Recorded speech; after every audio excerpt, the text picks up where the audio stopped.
I'm really happy to be here this afternoon, and thankfully joined by some friends and co-founders of Save Canadian Mining. On my immediate left, as I look at the screen, is Alistair McIntyre from Altiplano Metals and the Metals Group. And Alistair, welcome aboard. Good to have you. Yeah, thanks, Terry. Top left, Alex Black from Rio 2, all the way from Lima to your living room. Good to see Alex. Thanks for the invite. And right above me, as he often is Wayne Tisdale from Canadian Palladium. Hey, Wayne, how are you doing? Good. Thank you. Good. Yeah. Good. Well, listen, we wanted to introduce, obviously the audience to, some of the cause, what we're doing. We're also going to learn more about your companies and what's exciting in your world. We're going to talk about, how the cause we're fighting for affects your particular company and the results you've had to fight through. And then we'll have a little bit of a fun section. We'll take some questions from the audience, and we'll find out what you guys are investing in these days, because who better to talk to than the guys that are in the field and living it. So that'll be sort of the agenda, and then we'll wrap it up with a recommendation on some things that folks can do if they like what we're doing, and we'll go from there. So Jane, if you could flip up that one chart, I think that would be really good for the audience to see. So this chart, if you look at it, basically we hired a company called Murenbiel Research, and they're very notable research specialists, particularly in the gold field, but they're really very detailed PhDs and these types of things. So we said, guys, look, we think there's something wrong in the market structurally since the tick test was taken out. Now, for people that are just reinvest, what is the tick test? Well, the tick test, up until 2012, for 142 years in Canada and around the world, really, if you wanted to sell a stock, you had to wait for the stock to go up, tick up, and that was the tick test. If the stock didn't tick up, you couldn't short it. But in 2012, generally speaking, to allow algorithmic trading, they got rid of the tick test. And so after that, you could sell the stock short, going up, going down, going sideways, it didn't matter. So the chart you see in front of you there is sort of a look at the markets before the tick test was removed and then after. And I think what you'll notice if you look at the aftermarket is that before, and the reason why we can't go any further back is that sort of as long as the data could go, and we're a volunteer organization, we couldn't manufacture the data for another 50 years. It just isn't out there in Canada. So this is what we're able to pull together. But you can see before this tick test was removed, generally speaking, the stock index for mining stocks, base metals and precious metals, done the combinations they are and the real life, were basically above the stock, above the commodity index, and sort of at or above. So what you see as you look at time now is that today, and this was, I guess, sort of early January, you're down by where the stock indexes are down by 65%, whereas the commodity index was down since the tick test change only 7%. So we're almost off by, stocks would have to triple to get back to normal. So think about that for a second if you're an investor out there. And obviously we're all mining investors. We all own our stocks, and we own lots of other mining stocks. So everyone's lost a boatload of money here, and that's the real thing. And then of course, by losing this money, we obviously spend less. We have less capital as companies to invest, to create wealth and to create jobs. So it has a serious multiplier effect in the economy. And so this is the point we're trying to drive home to government, is that small changes to regulatory environments can have big changes to our economy, and this is why we got to get back to making a change. But this was all this is made possible by getting people together of like mind, like my three friends here, and I wanted to just ask them what prompted them to support Save Canadian Mining, and maybe we'll start with you, Alex. What are your thoughts, and why did you get on board? Well, about a year ago, we noticed that there was some strange patterns of trading in our stock, and it was very difficult for us to get any momentum on the stock, even though we were doing positive things. as a junior developer. And so we talked to a lot of people, obviously yourself and a few others. And I'm a mining engineer, so it was a big learning curve for me to understand what the hell was going on. But since about 8 months ago, we've been closely analysing our stock with the help of Share Intel and also with Buyins.net, who are helping us look at our stock. And definitely, we found not necessarily related to the tick test, but in our case, the presence of counterfeit shares. Right now, that's another ball game altogether, and we're talking about naked shorting. And so we've uncovered that. We still have the problem. We continue to monitor it, and we send letters to the various banks that are facilitating the trades where the various imbalances have been discovered. And I can tell you this, that one of the things I see as being a challenge in our case is the cross-listing of our stock. So we're on the TSXV and we're also on the OTCQX. And what we've discovered over this time of analysis is that most of this shorting is happening in the US. In fact, the imbalances don't seem to appear in Canada, but there are significant imbalances in the US. So that's why I'm here, and obviously supportive of what you're doing, Terry. But we have a multiplier on the impact of this shorting that goes on. And what I've learned is that, as we probably all know and investors know, is this is not just isolated to the junior resource sector. It's all across various industries and sectors. And there are people and also computers or robots, whatever you want to call them, bots, that are out there that are doing this. And the only way to really stop this is to try and attack the facilitator of the trade, which is the bank, right? The banks are ignoring this. And what we have to try and do is make them take this into consideration and do something to block these trades that are coming from these malign groups and people and machines. Yeah. So that's probably all I want to say at this stage. Okay. I mean, the other guys can say things, but that's why I'm here. Wayne, how about you? Well, I thought it was a personal attack on me. So that's when I met you, I felt very relieved that it wasn't just me, it was industry wide. And as I got into it more, I realized that how dangerous what was. When you sign on as a president of a mining company, you don't realize you're on the TSX or the CSE. You don't realize you're having 14 other exchanges that you can trade you with no control at all. So you have all these hidden markets, black pools, and you don't know where the stock's coming from. It's not a good system, and the bots just play hell with you. And what it really does is it drops your price. It scares the public, your retail shareholder. So because it keeps going down, and it's not you that's doing. You've got good news, and what their job is to scare him to sell so they can get their cover back. And they do it every day. And it's just I play with them every day. And it's frustrating. I had a really good friend that's got a wonderful deal, and he thought there was a conspiracy theory, some people out there against him. And after a couple bottles of wine, he came to discover it wasn't. It was just industry wide, and not many people recognize that. I think one of the things we could do is really the 2D settlement would be very, very helpful if that was totally honored. I agree. I think settlement's a big issue. Maybe we'll talk about that. Because they don't have to settle. So that's that's how you get to the counterfeit stuff as well. That's right. Alistair, what about your thoughts?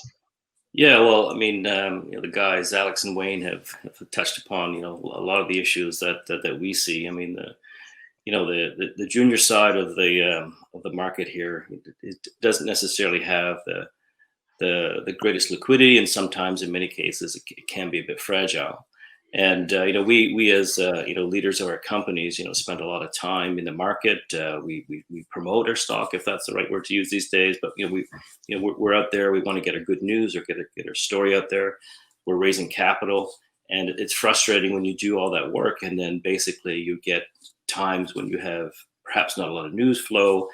There's not much liquidity in the market, and it's an easy opportunity for somebody to come in and prey on your share. So, as Alex said, we have times on the OTC, or you see market activity as near the end of the day. Despite you might have some good news that there's someone's going to take that bid and close at a lower level on a weekend, for Monday. So, from my perspective, I've had a trading background, mostly in sort of precious and base metal side, and we saw a lot of this activity in terms of the shorting market. Shorting market's an efficient way in many ways to generate price discovery.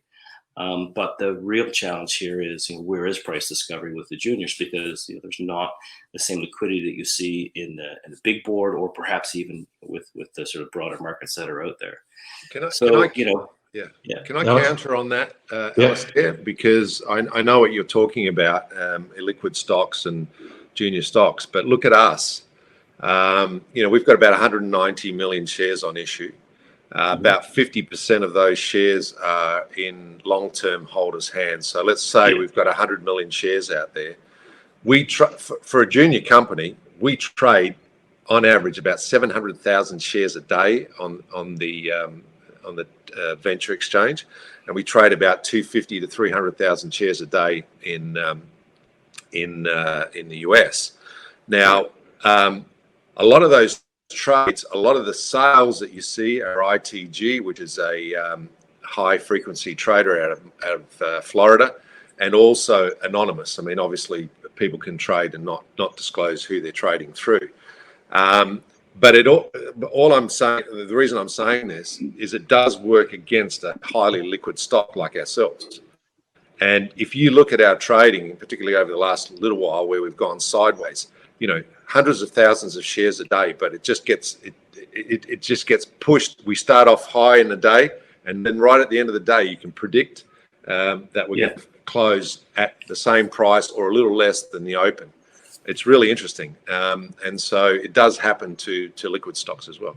Well, I would absolutely agree with that, because without liquidity in the market, you still can't sell, and you still have to have the other side of it. So I agree on both ends, and the point I was going to lead into is with respect to the high frequency trading. That's where you get a lot of mystery in the market, and you don't see a lot of price discovery. And I think personally, there's a lot of accommodations that were made, to the high frequency trading and on the algo side, without consideration to how it has an impact in a market, whether it's liquid or illiquid. But from that perspective, those guys are looking at this a little bit more differently in terms of traditional investors who are coming into the market and say, I like that stock, right? I'm going to buy that stock. Yeah. I'm going to hold on to it.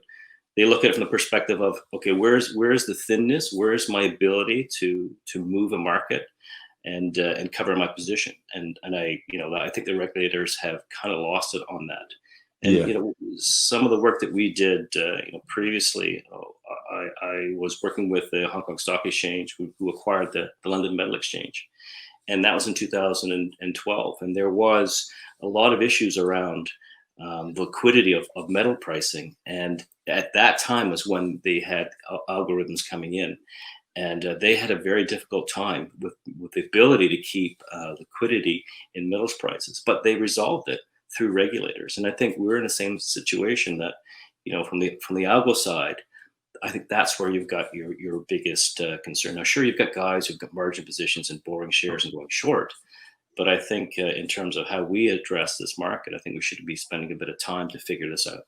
Yeah, I think you're right. When I was talking with IROC, I said obviously we started on the tick test, and we think that's still a fundamental part of it, because generally, it's an important part of capital formation, and in fact, stock markets exist to provide capital, in a democratic way to companies to grow in a different way, in a more aggressive way.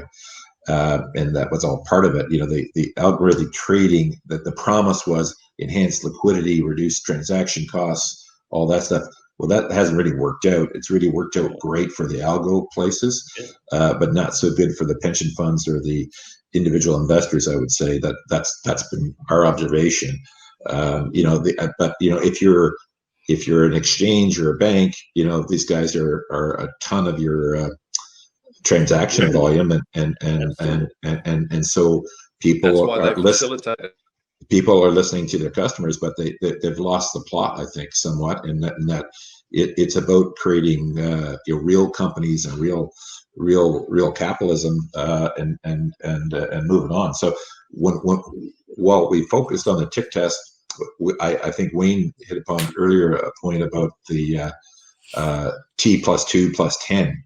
The transaction closing, and that would get to what Alex's issue is, which is the counterfeit shares. Is that what we have people that buy stock, and investors, and yet the stock never gets up into their account. They actually don't get it. Like if you actually went in and say, well, I want to pick up my 1,000 shares of Rio 2, can I see it? No, it hasn't settled yet. It's 30 days later, it still hasn't settled. I mean, how is that possible? But it's possible because they're not enforcing the laws of the land, which basically says if the thing isn't there in T+2 plus 10, they buy the guy in, and that would stop a lot of this nonsense, And we made that point in our submission to the Ontario Securities Commission task force, which is the Ford government put in place to sort of come up with some more suggestions to make Ontario a more competitive capital markets environment. So we're hoping that they'll start to listen to some of these things, because I think it's really critical just to honestly to save capitalism. That's that important. And Terry, you made a good point when we were having our chat before we came into the public room, that there's a lot of activity, nefarious activity, of course, on the short side, with respect to the algos or the markets that are out there, and some of the activity is coming on, particularly near the close. And as issuers here, if we were doing similar activities to either bring our share price up or protect our positions, of course, that we'd be offside. So yep. It's funny, the issues aren't being considered in this. It's allowing those to do what they need to do to kind of make money, and not taking into consideration the investor's best or the issuer's best interest. You never get calls from the regulators when your stock goes down by 20%, but your stock goes up by 20%. You have got a press release out there like, "Hey, what's going on?" I was just going to say that. Because there was somebody today that had to that came out with a release saying, we can't explain why our stock is up. I think it was Cabral Gold or something in Brazil, and but nobody asks you when your stock's down 10%. Well, it might be a good segue, guys, because one of the promise I made to the audience out there today is would actually get to learn a little bit more about the people behind the scene in Save Canadian Mining. And so why don't we start with you, Alistair, and why don't you tell us a little bit about Altiplano and what's exciting to look forward to this year, and why do you like your company right now? Yeah, well, thanks, Terry. Altiplano Metals, we're focused on Chile. I guess we have a little bit of common there. But we've been actively developing some projects. Our main project is Ferion, which is an underground IOCG, iron oxide copper gold. And we picked this asset up over the past couple of years and have focused on grade and cost control. Small asset. But what our company focus is to develop near-term production projects and cash producing assets, and develop a portfolio of cash flowing properties, rather than from the general kind of junior mining perspective of raising money, drilling some holes, getting some assay results, getting it out, your news out, your stock price up. We see good opportunity in that small mining development aspect of Chile, and put a portfolio of projects together, focus on copper and gold and possibly silver. And as a result, in the last few months, the pandemic created some issues, also created some opportunity. And one of those, of course, has been that sort of rising metal price, and refocus on even mining equity from that perspective. So there's a pretty good deal flow in the summer. So we picked up a mill and a flotation plant to support our Farion project. We picked up a gold copper asset north of our site by 100 kilometers or so. Again, near term past producer, some good grades, 6.8 grams gold, over percent copper. So these are the kind of projects that we like. And we've also spent a bit of time developing and going back underground on a project called Rosario, which is very close to our Farion project by 600 meters, and got some good assay results of that project too. So our focus is sort of near term cash flowing opportunities, and we'll develop a portfolio, and the market of course likes gold, they like copper, and so we want to focus in these areas. In fact, Jane, why don't you put up the charts of the four companies here? I had them pull this together, and then so that's our stock prices today, sort of year to date for the four companies on the call: Rio 2, Canadian Palladium, Altiplano, and Chile Metals, and then show the increase since the year. So that they're up pretty substantially. The TSXV is up like 22%, and you can see I guess like somewhere between 70 to 200%. So I mean, you'd be a pretty happy investor as you got into these a little bit earlier. And I think what's interesting, my observation, what I say to people is that we're in such an early stage of this mining recovery that you're going to see these types of returns, which are mind-boggling. But there's still a long way to go, which is still very much early days. At least that's my thought. Wayne, what are you thinking? Well, I think it is early days. It's lots of fun. Capital seems to be available for various projects. We at Canadian Palladium have a project in just outside of Sudbury in Massey. There was 500,000 ounces in a palladium play, and we're drilling it off at the moment, getting great results. And so our job is to drill it off to about 1.5 million ounces, and then we're going to sell it in situ, because I believe I'm not a miner like these other wonderful men. I believe I could sell it and move on. Is what I've done. I did that with a company called US Cobalt. I sold it to a friend of yours in Peru, and through a company out of Australia. So I think we have got a good project, and of course we battle this daily, and our stock price should be a lot higher. However, we keep getting diluted because our shareholders go away because it doesn't go in the right direction all the time. So we have to take cheaper financing. So that's why you see the capitalization so large and low prices. So it's a difficult market to do that in. However, the results we have are very good, and we're very excited about what the future is. So we have a good year. Wayne, and now Alex, over to you, and Rio 2. What's the latest on Phoenix? Rio 2 is a gold development company. Builders. We have the Phoenix Gold Project in Chile, which is in the Maricunga Gold Belt, a belt within Chile that contains a number of projects. I guess the most notable is Norte Abierto, which is a joint venture between Barrick and Newmont, which is about 100 kilometers to the south of us. Phoenix is 5 million ounces of M&I, open pittable, heap leachable. It's the largest undeveloped gold heap leach project in the Americas right now. And we have filed our EIA back in April of this year, and we'll be getting set to start pre-construction activities in April of next year, and leading up to full construction in about September of next year, so 12 months from now. Phoenix will produce a rate of about 100,000 ounces a year, currently for at least 16 years if we go at the same run rate. That's about a 20,000 tonne a day movement of ore pad. However, we think we can expand that to about 100,000 tonnes a day. We'll be producing somewhere between 250 and 300,000 ounces a year. The key ingredient for that to happen is water, and we're working on water for the future of the project. We have the water source for the starter of the project, but we'd like to put in place something for the larger size project.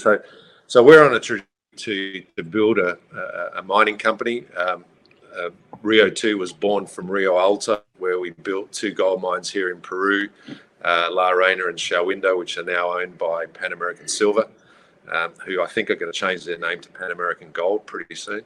But anyway, that's a joke. That's the Rio 2 story. That's a great story for sure. The I think it's funny, and as I was chatting with some of the other, there's so many great co-founders we could have had on this call. The overwhelming determination, I guess, is the word I feel most I associate with the junior mining CEOs. I mean, we've had our heads smashed in pretty badly over this last number of years, but if you stuck with it, I think now is the time. The commodity markets are turning, generally speaking, because of the helicopter money approach of the governments all around the world. And there's just not going to be a safe place to be if you're just in cash. I mean, I think it's going to be taxed away. It's going to be eaten away by inflation, and pricing you're seeing is already starting to rise. Obviously, gold's made a surge forward. Copper's above $3 now. So it's like that backdrop, even with the shorts, is going to make for a compelling mining market for our juniors. And if we could get these rules changed and just take the shackles off, we could have an epic bounce here, and really reward our shareholders, and then have capital to plow back into our communities and into growing our companies. So I think it's exciting times to be in the space, and exciting to just talk to people like yourselves. All you guys have done it before. This is not your first rodeo. It's not your first company, and that's probably the most important thing for people selecting stocks out there, is to find people that have done this stuff before, because they if you know what you're doing, it's it's not easy, but experience certainly is a helpful guide. So I commend all you guys for all your hard work and moving your companies forward in these challenging times.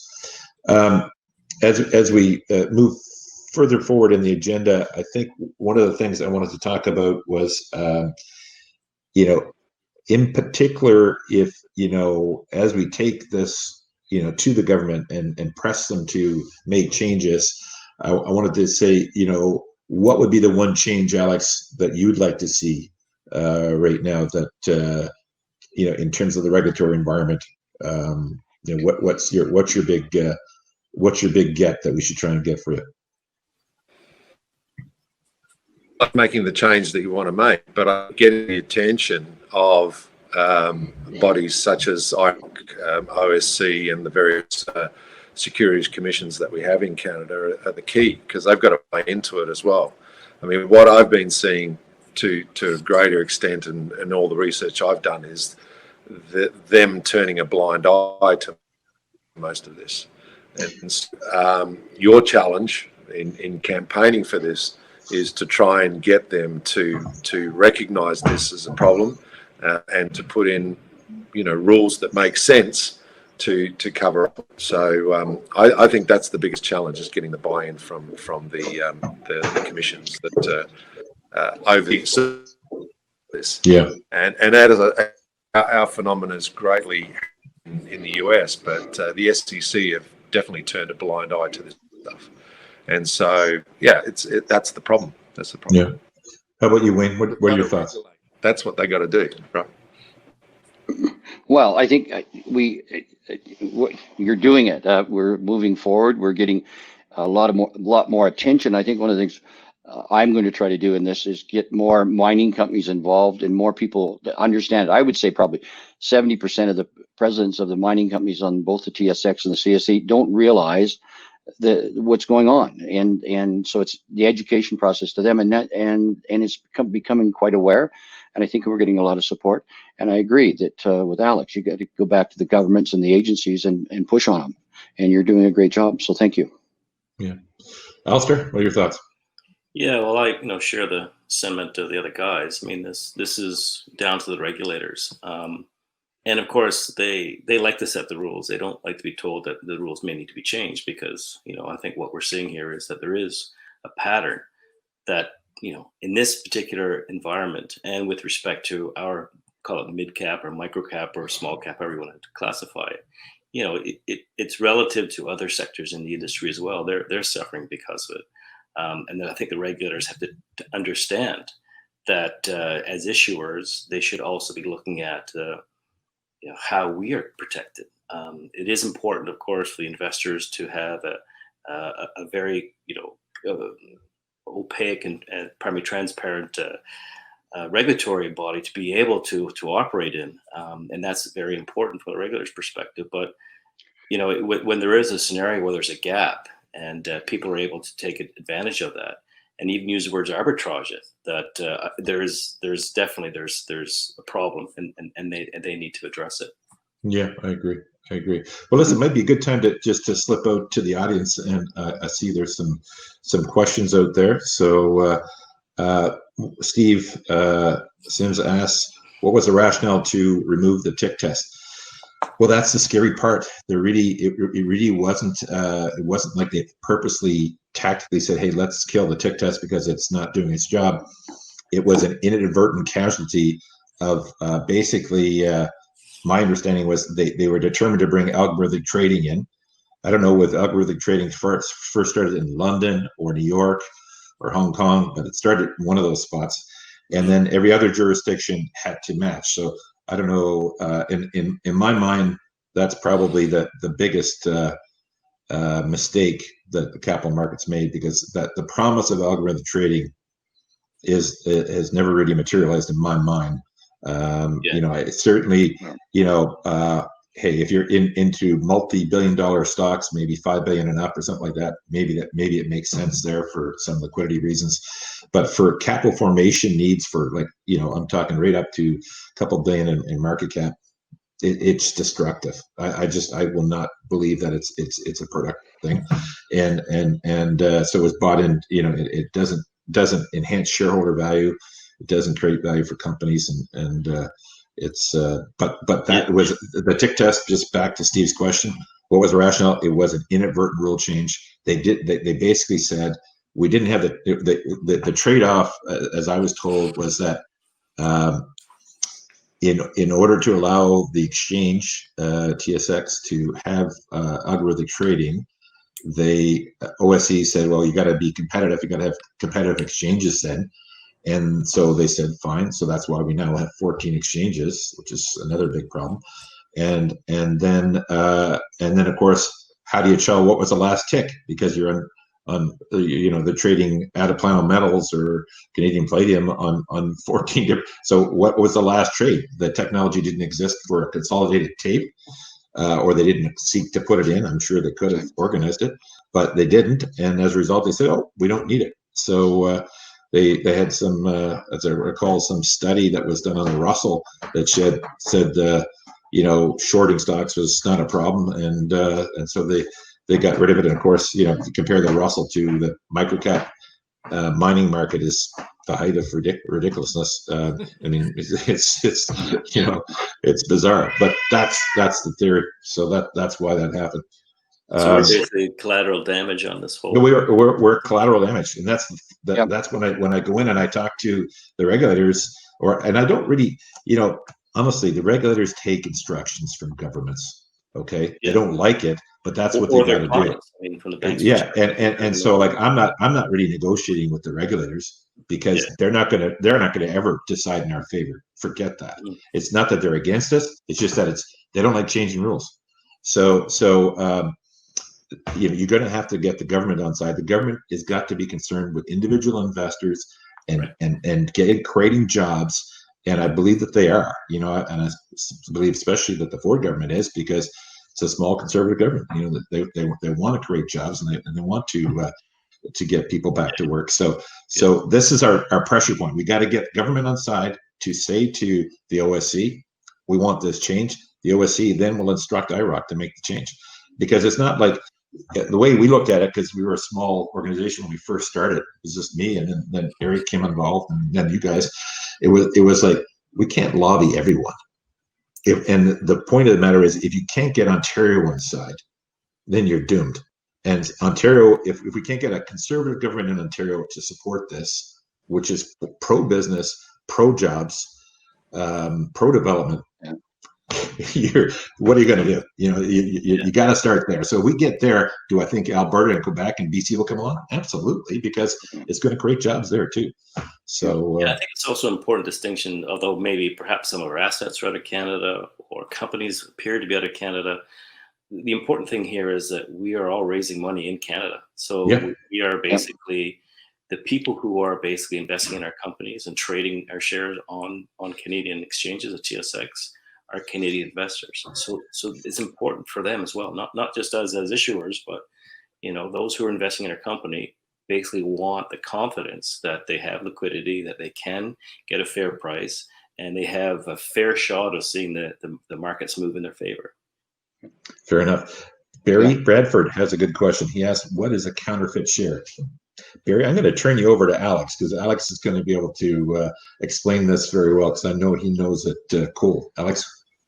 Well, simply, once again, I'm a mining engineer, but simply what happens is it's just like shorting a stock, right? So when you short a stock, you borrow shares.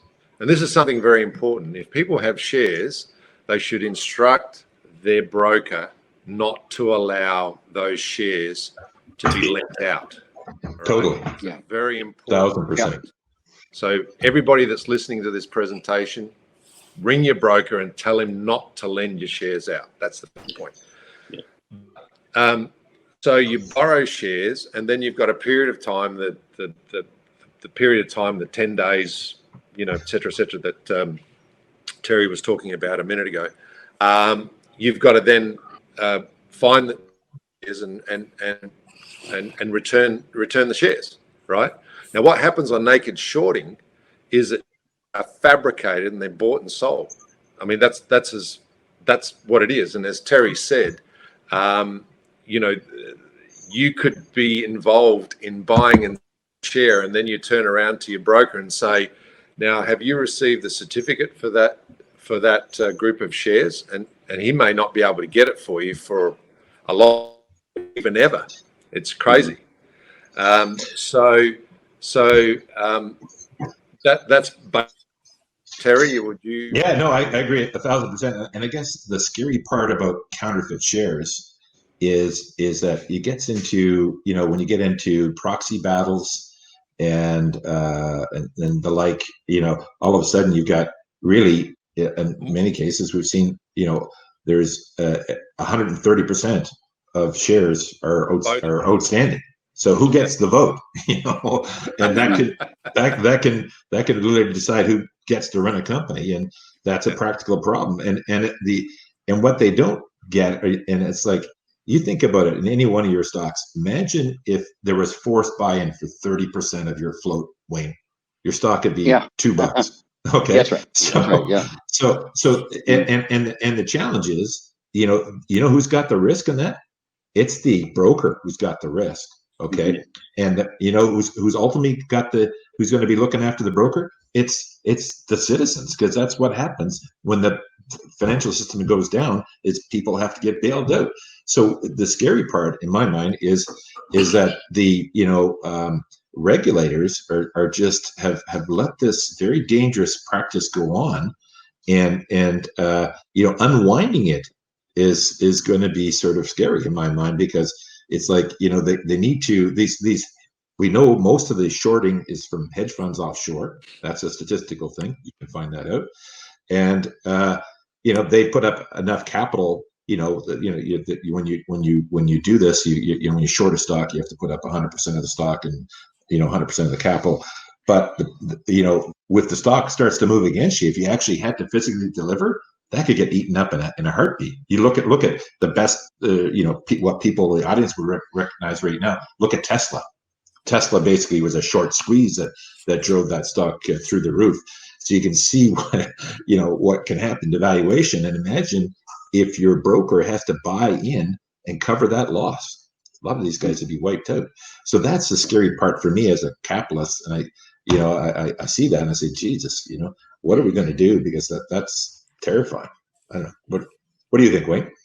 Well, I think that's true. And the other thing that is really terrifying is the 14 other exchanges that you can trade on, and you can have black pools. So you can wake up at 6:15 and you can do a trade that's 10% or 10% below or above the market, and there's no transparency about it.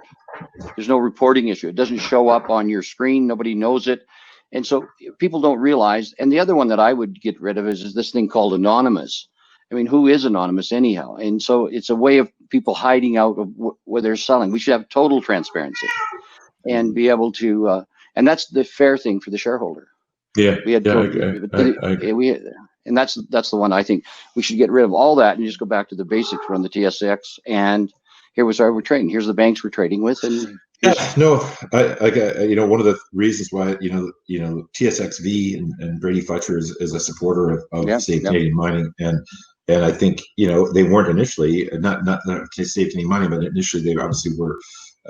They were part of the group that brought in algorithmic trading and all the exchanges, but now they realize that ultimately it does everyone a disservice. You've got our stocks are sold in 14 different exchanges, and it basically, as we've seen from our data, it's been part of the contributing factor of having such a destruction in shareholder value. And it really, and from my perspective, we trade on the TSXV. That's where we list it. That's who my regulator is.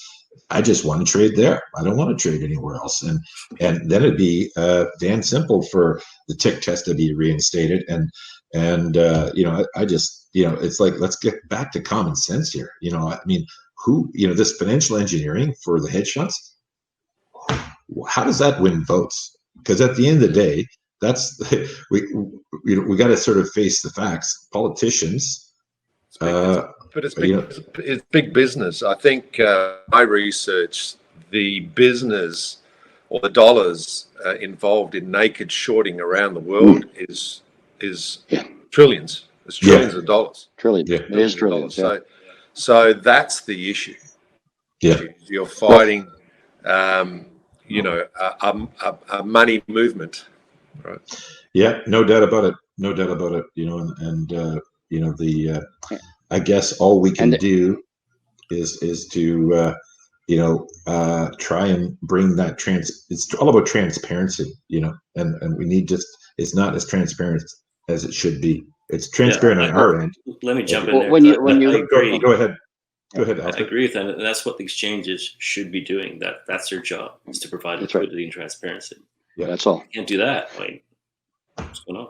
Yeah. Well, when you list a company, they put you through the drill is huge, but then they let you trade, and they can do anything you want. And these algorithm traders build their trading platform very close to the exchange, so they can get that nanosecond of an edge on you. So there's companies, we won't talk about them individually. You have a person put a buy order into that company, and the same ticket goes on a sell at the same time.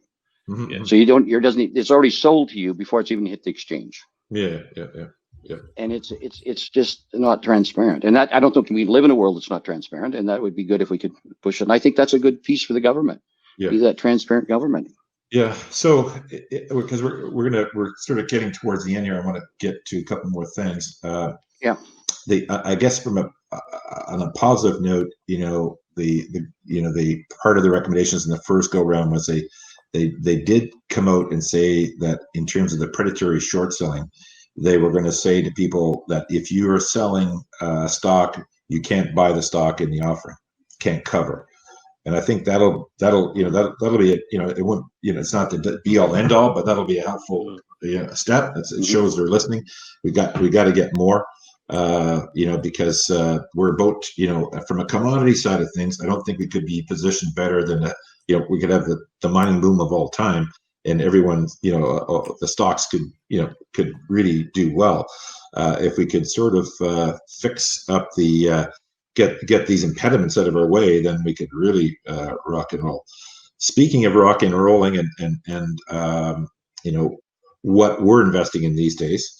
One of the promises I made to the audience was that I'd say I was going to ask you all not to give us your own stock, because we do know you're long and therefore recommend we buy, and we get that. But let's talk about some other stocks you like. And Alistair, why don't you start? You tell me about something you like in your portfolio and why. Well, I mean, just in the broad sense, I mean, we like gold and copper. Who doesn't, right? I mean, the reason I like it is because, of course, it has a liquid market. It's transparent, all those things that we like to see in terms of liquidity. So that that filters down to to yourself as an issuer in terms of having exposure to those metals. But what I'm encouraged by is what we've seen, in the last, I would say, few months, that the institutions are coming back into metals in general. In particular, big companies, if I can name the names, like Barrick, basically has done well to attract institutional investors. Mm-hmm. And if you've got gold prices here at sort of 1,900 or 2,000, and a lot of people are talking 25, 3,000, whatever. And if you're producing gold at $2,000 an ounce, you're going to make a lot of money. Your cash flow is going to be enormous. And so, I think that has yet to really come in to roost, and for those guys who are at that level, who are producing gold, to really benefit. And the fact that we're seeing, those guys back in, even Berkshire Hathaway, taking I'll call it a punt, a $500 million punt, whatever it is, that it's encouraging that, we will see that lift in the market. And back to, Martin Murenbeld's analysis, and, I've known Martin for many years, and a lot of faith in his work, that that big gap that we will all as participants in the market here, and small companies or big companies, that gap will narrow. And so that's, I think, where the real value is here is now come into mining, because there's good value here. There's just a natural gap to close, whether or not you see the metal prices rally. But I think this is it's all good for us. Okay, sounds good. Now, before I let you off the hook, though, you got to give me a pick. You're like a politician, Alistair. You're on the hook now. in terms of an actual a mining stock you like. I've never said this, because I've really been kind of anti, because the majors have done so poorly in many years. I'm saying Barrick. Okay, Barrick's a great pick. All right, Alex. Because that cash flow side. Yeah, can't go wrong with that cash flow. I think you're on the right track there. For me, I'm all in Rio, so I'm invested in any other junior stocks, but the ones that I do like out of the other group would be developers / produce or upcoming producers. So Orza, Faso, if you like, the African risk. Pure Gold, obviously, just about to start producing gold in Canada. Ourselves, we'll be producing gold in 2022. I think that's where the real talk is, because and you can see by this business that if you can get yourself into production and do it in a meaningful way from a quantity of metal produced at relatively low costs in this environment, then there's nothing better than generating positive free cash flow, right? Okay. So that's what I would target if I was an investor. Drilling, great stuff, but no, I'm going to near-term. Okay, cool. Couldn't agree more. That's our focus. Well, that's why there's chocolate and vanilla, guys. So we're going to go over to Mr. Vanilla. Wayne? Okay. Well, I'm a little bit more of a risk taker than you two. Maybe, I don't know. I like I like copper a lot. I think this EV market is going to drive the copper market crazy, because the amount of copper it takes to build all those charging stations. So we're going to have a real run. And I like a little company called Oroco, OCO, and it's on the TSX, well financed, have a huge asset in Mexico, and I think they'll be bought out sooner than we think. So that's my pick. Cool, that's good. I'm with you. I'm on the exploration side of things. I know that a bit better than. I mean, I'm also I'm into the producers. I'm well invested in them, and I got a big position in Rio. I'm thinking two things. On lithium, I like a little company called Critical Elements. They're in Quebec. They got a final feasibility study. They're just waiting for the permit. Stock's around 30 cents. It's a ridiculous price. I think that's got explosive upside. I like lithium a lot, and they're pretty much my top pick in that space. And then another explorer in Quebec. It's Quebec Precious Metals. But 1.5 million ounces of gold, only like a $20 million market cap. Got a lot of open possibilities. Got cash. So it's a speculative, what I consider a low risk mining explorer. I think those guys they put the money in the ground. They're sharp guys. So there's my two. So hopefully that'll help folks out there. We're just about to wrap up. I don't think there's any more questions coming from the audience. As we wrap up, one of the things I'd like to ask the audience to do, if they could, if you're a mining company, we need lots of help. The more people we have join the Save Canadian Mining team to push this over the edge and get the governments to make the changes we need that could really close that gap and allow our stock prices to get back to the normal, we're trading around the commodity index, which would be huge for us all. That would be a wonderful thing for our companies, be a wonderful thing for our shareholders and for our communities. So if you're a mining company, please look to join Save Canadian Mining and make a contribution. The people on the call here, we've all put in sort of 1,000, 5,000, 15,000. It's not a lot, but and we're not, because nobody's getting paid to do this. We're all just trying to do this, out of just self-interest, but also community interest. So that would be awesome. If you're an individual, what you could do for us is come and join the site, savecanadianmining.com. There's an opportunity you can donate. There's a donate button there. Again, we're not looking for huge money from individuals, but also spread the word. It's a social media world. If you could post it on LinkedIn, if you could put it on Twitter, this is it's in your enlightened self-interest, I would say, if you're an investor in this space, to get these rules changed. If these rules change, this market will rock. Even like it's going to do well anyway. But if we get these changes, it'll do phenomenal. So it's like, and it should. It's like, let's help the little people win. Let's help individual investors win. Let's help pension fund investors win. Let's help institutional investors win.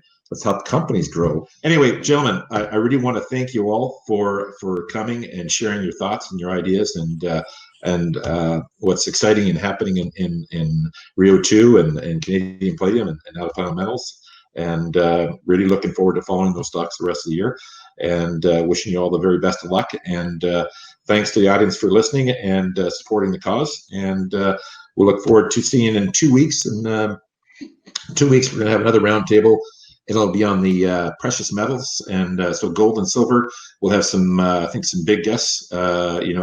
That'll be exciting for you to turn up and listen to, and we'll get that lineup to you shortly. And look forward to catching you in a couple of weeks. In the interim, stay safe and be happy, and go Raptors, because it's a big game Saturday tonight, and I'm a Raptor fan. So Good. All right, everyone, have a great day. And we'll Thanks. Thank you. Cheers, guys. Bye. Bye.